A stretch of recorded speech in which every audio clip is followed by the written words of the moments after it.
మన జనగాం శాసనసభ్యులు రాష్ట్ర జనరల్ సెక్రటరీ బీఆర్ఎస్ పార్టీ ఇవ్వడం లేదు. అదే విధంగా రైతులు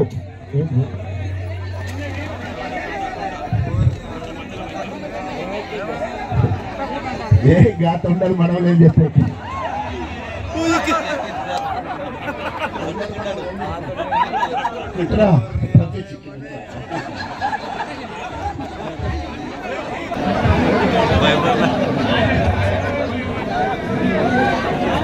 थोड़े लेकिन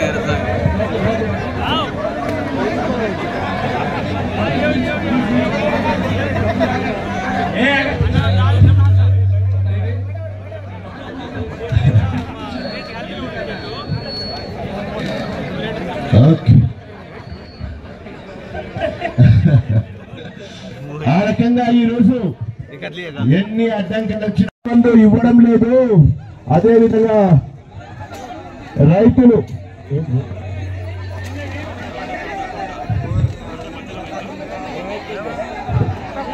ఏ గాత ఉండాలి మనం ఏం చెప్పే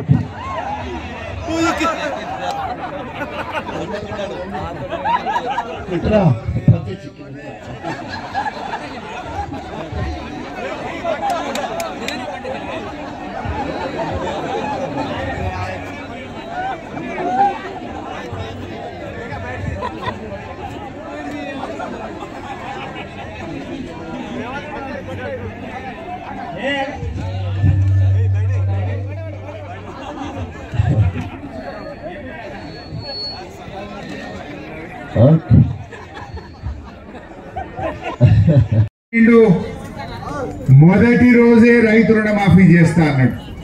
మొదటి సంతకం రైతు రుణమాఫీ మీద అన్నాడు. అయిందా? 9 తారీఖు నాడు చేస్తానికి ఒక బాబు మంచిగా యాద్ చేసిండు. 9 తారీఖు గాలే. మళ్ళా నేను ఎంబడబడి రోజు అడుగుడు పెడితే 15 ఆగస్టులోగా తప్పకుండా చేస్తా అని పార్లమెంట్ ఎన్నికల ముందు నమ్మించి ఓట్లు వేయించుకున్నాడు. 15 ఆగస్టుకు అటున్న సూర్యుడు ఇటు మొలిసిన, ఇటున్న సూర్యుడు అటు పొడిచిన రుణమాఫీ ఆగది అన్నాడు. కొమరెల్లి మల్లన్న దేవుడు లెక్క మాట్లాడిండు. ఏమెళ్ళిండు? మొనగాడు కాదు, వీడు మోసగాడు అని తెలిపిండు. అవునా కాదా? నువ్వు 15 ఆగస్టులోగా రుణం మాఫీ చేస్తా అని చేయకపోతే ఏమంటారే? మోసం అంటారా? రైగాలే పార్టీలకు బోనస్ రాలేదు, వీడు మోసగాడు అని ఇలా రైతులందరూ అనే పరిస్థితి వచ్చింది. ఏం మాట్లాడుతున్నాడు? దయచేసి మీరు ఆలోచన చేయండి. ఈ కాంగ్రెస్ పార్టీ అర్రాస్ పాట పడుతుంది. కర్ణాటక ఎలక్షన్ వస్తే 5 గ్యారంటీలు అన్నారు, తెలంగాణలో ఎలక్షన్ వస్తే 6 గ్యారంటీలు అన్నారు, ఇప్పుడు హర్యానాలో ఎలక్షన్ వస్తే 7 గ్యారంటీలు పెట్టారు. ఇక ఎల్లుండి మహారాష్ట్రలో వస్తే 8 పెట్టారు. ఇంకొకరు ఈ పెట్టిన అమలైనయాలు ఇవ్వాలి. రాహుల్ గాంధీ అడగాలన్నా వద్దాయనండి. రాహుల్ గాంధీ ఓట్ల ముంగట వచ్చి నాది బాధ్యత, నాది భరోసా అన్నాడు. ఇగో రాహుల్ గాంధీ వరంగల్లో రైతు డిక్లరేషన్ చేసింది. ఇదే వరంగల్లో రైతు డిక్లరేషన్ చేసి మా కాంగ్రెస్ పార్టీని గెలిపియండి, నేను ఇవన్నీ చేసి పెట్టా అని మాట్లాడి హైడ్రా పెట్టి అక్కడ మొత్తం ఇల్లు గులగొట్టే కార్యక్రమం చేస్తున్నారు. ఇవాళ ఇల్లు గులగొట్టే హక్కు నీకు ఎవరిచ్చిండ్రు? నువ్వు మూసీలో కావాలంటే గోదావరి నీళ్లు పోయి గోదావరి నీళ్లు తెచ్చి మూసీని శుభ్రం చేయి.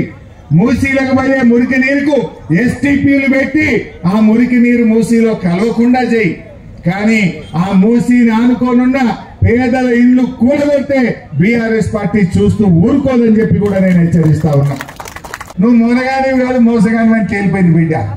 యాడికి పోయినా నిన్ను అడుగుతాం, నిన్ను గడుగుతాం, నిన్ను నిలబెడతాం, నిన్ను అసెంబ్లీలో గట్టిగా ప్రశ్నించి బల్ల గుద్ది నీతో రుణమాఫీ చేయిస్తుంది బీఆర్ఎస్ పార్టీ అని అంటా ఉన్నా. నువ్వు ఆయన ఏమంటాడు? తుమ్మల నాగేశ్వరరావు ఇప్పుడే కట్టకుర్రా అంటుండు.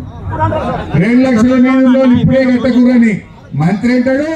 ముఖ్యమంత్రి ఏమో మీరు కట్టుడు నేను తెల్లారి ఇస్తా అంటాడు. ఎవరి మాట నమ్మాలి? మంత్రి మాట నమ్మాలనా, ముఖ్యమంత్రి మాట నమ్మాలనా? మరి కట్టిన వాళ్ళ పరిస్థితి ఏం కావాలి? కొద్దిగా కూడా కనికరం లేదా అని అడుగుతా ఉన్నా. ఏమి రాతి గుండెనా అని అడుగుతా ఉన్నా. ఇలా రైతుల బాధలు చూస్తే రాతి గుండెలు కూడా కరుగుతాయి, ఆ రైతులకు సాయం చేస్తాయి. కేసీఆర్ ఉండగా ఆయనది రైతు గుండె, ఈ రేవంత్ రెడ్డిది రాతి గుండె మోపైంది. మీకు ఎందుకు ఈ మాట అంటున్నా అంటే మన వడ్లకు బోనస్ అన్నాడు. ఇప్పుడు